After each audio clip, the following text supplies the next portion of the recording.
তো hello guys, দেখতে পাচ্ছ আমাদের ফগলাইটের সব ইন্ডিকেটার লাইট পয়েন্ট সব যা লাগিয়ে দেওয়া হলো। আর গাড়িটা কী কী অ্যাক্সিডেন্ট হয়েছিল দেখাচ্ছি তোমাদের।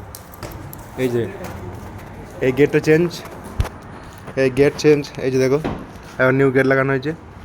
এই গেট, এই বাম্পারে পোর্শন, ওইদিকে দুটো কান, ওই যে হেডলাইট সব একবারে চেঞ্জ করে দেওয়া হয়েছে। এখন গাড়ি লুকটা দেখে না কত সুন্দর লাগছে। এই যে পুরো নিউ হয়ে গেছে আবার। তো এগুলো কোনো ব্যাপার নয়, রাস্তাঘাটে চলতে গেলে এরকম হবে, জিনিস মেনে নিতে হবে। এখন টোটাল খরচা হলো 67,000 কত 300 কত টাকা, 67,490 টাকা খরচ হলো। আর এই যে আমাদের পাইলট, তো ওর সাথে অনেকটা রেহাই করে দিয়েছে। যদি ব্রেক মানে না দাঁড়াতে বলছে তাহলে পুরো কেবিন সাথে উঠিয়েছে নাকি গো?